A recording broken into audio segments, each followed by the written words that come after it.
Beware, there is a homegrown terrorist in your field.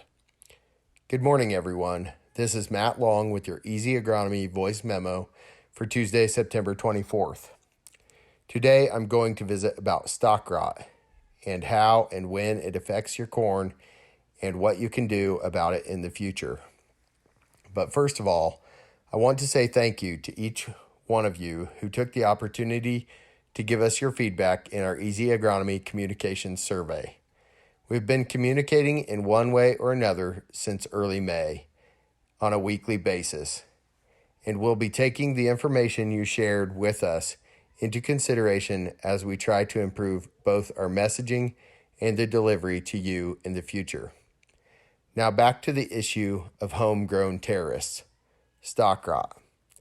Stalk rot is a homegrown terrorist because it grows with your crop throughout the season, generally getting its start as corn emerges in the spring and mostly in the presence of cold and wet soils. A few other factors that can influence the incidence of stalk rot are soil fertility levels and fertilizer use, especially nitrogen, irrigation amount and timing, and plant health and insect or spider mite control. Let's take a quick look at these and how we can manage to mitigate your risk of dealing with a terrorist in the future. First, cold and wet soils in the spring. There isn't much we can do about the weather and therefore the soil temperature and moisture levels. But one thing we can do is slow down in the spring.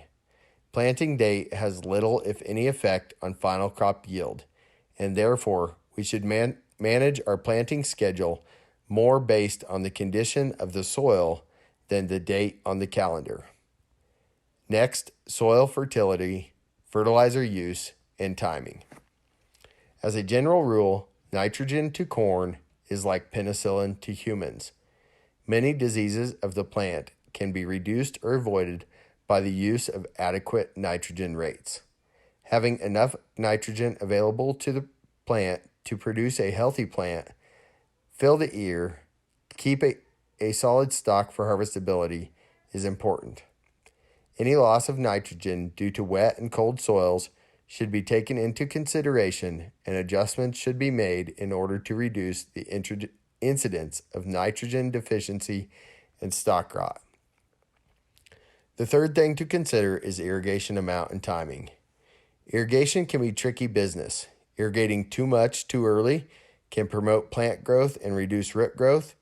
Corn is lazy, so timing your irrigation to promote corn roots to dig deep into the soil is always important in the spring. You also don't want to exaggerate the cold, wet environment that may already exist in the spring by applying more cold water to the soil after planting. Let the sun do its job and warm and dry the soil to promote both crop and root growth. Irrigation timing at the end of the season is also very important. Shutting down the irrigation system too early can leave the plant cannibalizing the stalk to finish the ear. Remember, the goal of the plant is at all costs to make a viable seed. It doesn't care if it is standing when the combine gets there. Finally, plant health and insect or spider mite control. Having healthy plants free of disease and insect damage is another good way to reduce the incidence of stalk rot. Controlling yield-robbing diseases like gray leaf spot and rust can help, along with spraying for spider mites and other tissue-damaging diseases. Plants, unlike humans, cannot regrow or repair damaged tissue. Once the leaves, stalk, or roots are compromised, there's no way to fix them. At the basic level, stalk rot is caused by a plant's inability to move carbohydrates from the leaves to the ear. When plant tissue is lost, the plant is left with this inability and is forced to compromise its structure to finish the ear.